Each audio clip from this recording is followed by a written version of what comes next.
welcome again, Alzheimer's and Dementia Support Group. This is Dr. Mike Chua, physical therapist and certified dementia practitioner. If you are hearing me, if you can see me, and if you can hear me, please comment live. If you are watching on the replay, please comment replay. Well, anyway, there was this pretty good question. Ooh, almost fell forward. There's this pretty good question in one of our group. It says,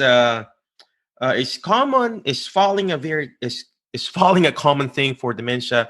Actually not, but there are a lot of factors why your loved one or why your patient is falling. So most of the time it's obviously it affects their brain, called your basal ganglia. Your basal ganglia is the back part of your brain, and it affects your alternating movement. Okay, it affects your alternating movement. Guess what? If you don't have an alternating movement, so for example, I'm moving this arm, right? If I can't move this and do alternating movement, guess what? I'm going to fall on my leg, right? So there are 5 causes of falling. So first is your blood pressure.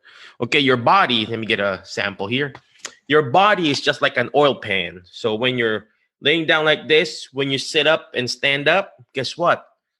The oil, it's like an oil pan again, like the oil from the top, it goes all the way down. So same thing with the body. When you're laying flat down, and you sit up and stand up, guess what? The blood from your loved one's head, the blood from their heart, it will go all the way down, especially when they stand up very quickly. So I'm just 40 something. When I'm kneeling down and playing with my kids or whatever, and I stand up very quickly, I get dizzy. When I'm trying to tie my patient's shoes or trying to remove their socks or whatever, and I stand up, I get dizzy. What more for your loved ones who have dementia? And normally the muscles on your legs, let me show you my beautiful legs, right? I can see it. You can see it, right? But normally the muscles on your legs are supposed to pump the blood back to your heart. But if it's weak, your loved one is not moving, they're not exercising, and the muscles on the legs are weak, they're not able to pump the blood back to the heart, guess what? It's going to pull down there. They're going to get dizzy. There's a medical term for that. It's called orthostatic hypotension. Okay, orthostatic hypotension. Ortho means the bone, static means not moving, right? And tension means the tension in your blood vessels, right? So orthostatic hypotension. What's the next cause of falling? Let me see if somebody's live here. All right, well, I see people watching, so thank you very much. Hey, we got people from Scotland. There you go. Thank you very much for watching, James and Joanna. Ria, yeah. Her hubby is getting physical therapy for walking imbalance. That is very important. Okay, so what's the next cause of falling? Remember, we talked about the blood pressure, right? The second cause of falling is your eyes. Okay, you see my eyes, right? So 2-part, your eyes is not only the window to your soul, it's also the window to your balance. So if you have a good doctor, a good therapist, or a good practitioner, they're going to do 2 things on your eyes. So I don't have a flashlight right now, right? First thing that they're supposed to do is flash a bright light on your eyes. Why? Because it needs to constrict and dilate as quickly as possible, okay? It needs to constrict and dilate as quickly as possible. Guess what? If it doesn't constrict and dilate and it's not constricting, dilating, and sometimes it's just constantly dilated, guess what? They're going to lose balance. So let me just turn that off real quick.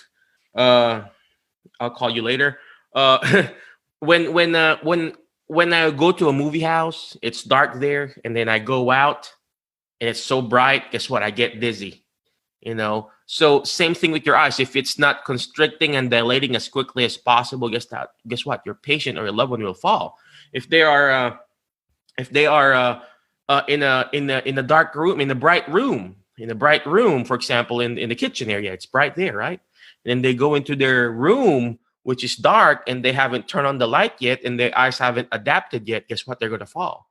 So a lot of patients, they also fall during transition from one room to another, right? So transitioning from one room to another. Okay, so that's the first thing in the eyes, the constriction and dilation. What's the next thing in the eyes that they're supposed to check when they're asking to move that eyes left and right? Why? Because those are what you call your oculomotor muscles. Oculo means the eyes, motor means the muscle. So oculomotor motor muscles. If that eye muscles are not moving well, are not able to move well, guess what? They're gonna fall, right? Because just like just like a horse, if they're like this and they cannot move their eyes, guess what? They're gonna fall. So a lot of our patients, a lot of our loved ones, they walk like this, right? And if they turn their head very quickly, guess what? They fall. I don't even want to stand up because I'm gonna fall, right? So you have to make sure they're also exercising their eyes. You got to make sure you're also exercising their eyes. So remember when they go to the ophthalmologist or optometrist, they give you like a sheet of paper wherein they should be exercising their eyes. They need to do that. You need to do that. That way they still keep on exercising the eyes, right? So like what we've been talking about, there's no cure for Alzheimer's or dementia, right? But there are other ways to prevent your patient or your loved ones to getting worse. So these are the ways for them to stop getting worse. The eyes, you can prevent that, you can improve that, and that way they prevent them from falling, right? Okay, what's the next? I gotta turn that off, right?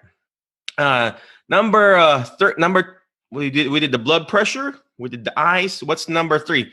The inner ears. Your inner ears, they have what you call canals. They have canals. You got crystals in that canals. So imagine you've got a bowl like this, right? You got a bowl. I don't have a bowl here in my thing, but there's a bowl, and inside that bowl are crystals. You got crystals inside, right? So every time I'm moving forward and then backward and then sideways, those crystals or that canal is automatically adjusting to it. Okay, if that canal or those crystals are in the wrong canal or wrong way, guess what? It's going to fall. So a lot of patients, they're like this, leaning forward. Their canals are forward like this. So those crystals will fall forward. Guess what? They're going to fall forward. When they try to look up and it's not adjusting well, those crystals will fall backward. And guess what? Their loved one or patient will fall. All right. So that those crystals needs to be in the right canal. Okay. What happens when they're not in the right canal? They're in the wrong canal or wrong area. What do you call that? You call that vertigo. When your patients, get dizzy because they're always dizzy, right? And then you need to go to a physical therapist or a physician that will check and they can put that crystal back in the right place. Okay, put it right in the right place. Joanne says he has vascular dementia and now early macular degeneration. Yep, that happens. Vascular dementia. Vascular mean blood supply. So if there's lack of blood supply in the brain, obviously there's lack of blood supply to the eyes, and that leads to eye issues. Okay, so what's the next? We talked about the blood pressure going down. We talked about the eyes getting weak. We talked about the ears and the crystals there, not in the right canal. What's the fourth? Any wild guess there? People who are watching. I'm looking at the Facebook. I'm looking at my cell phone here. All right. No wild guess. Okay. Fourth one is actually your reflexes. That's the reason why your doctor needs to check your reflexes on your elbow, reflexes on your knees. Why? Because you need those quick muscle movement, or fast muscle movement, that's quick muscle movement. So when they're about to fall, they need to catch themselves because they need those reflexes. So how do you develop those reflexes? You need to exercise, to exercise those muscles, right? To exercise those muscles. So in order for that muscle to continue to fire when they need to be firing. So there are 2 types of muscle group. So first muscle group is your slow twitch muscle group, wherein it's called your strength muscle. The second muscle group is what you call your fast twitch muscle group, wherein it's responsible for your quick muscle movement. So that needs to be there. So when you're checking a patient, they hit that knee, it's supposed to kick. And if it doesn't move, guess what? It's called hyporeflexive, and they don't have the reflex, and the risk for falling also very high. So that needs to be checked, and that needs to be exercised. You can develop that too with your patients, with your loved ones. Turn that off again. What's the last thing? One of the many causes of falling. Last is dehydration, water intake. You need to have your water intake. They need to keep drinking water. Obviously, if they have fluid restriction, for example, they have heart issues or congestive heart failure, they need to limit their water. But as much as possible, hydration is the key. Water. Why? Because when the patient is dehydrated, guess what? When they forget to drink water, right? Because they have problems with memory, right? So when they have problems with memory, guess what? They forgot to drink. They forget to drink. When they forget to drink, they get dehydrated. When they get dehydrated, they get UTI or urinary tract infection. When they get urinary tract infection, guess what? They're going to start falling. They're going to start be confused, and they're just going to start behaviors. So there's this part in your brain called the hypothalamus. Your hypothalamus is actually responsible for your. It's a temperature regulating system. It's responsible for your thirst, your hunger, your temperature in your body, and they got problems with the brain. Obviously, right? Brain issue, and there's lack of blood supply. You know, that brain is shrinking. Guess what? That part called hypothalamus is also affected, and they forget to drink. You know, if it's cold, they're hot, and when it's hot, they're cold. And then it's just like what do you call this? Thermostat in your house. Your thermostat in your house isn't working well. So same thing with the brain. So that's what happens with the brain. Okay, let's go ahead and do a recap. Let's do again and do a recap. I see those people watching. Dawn is right. I guess I was asking her earlier what many causes of falling to oxygen. That's true. Lack of oxygenation.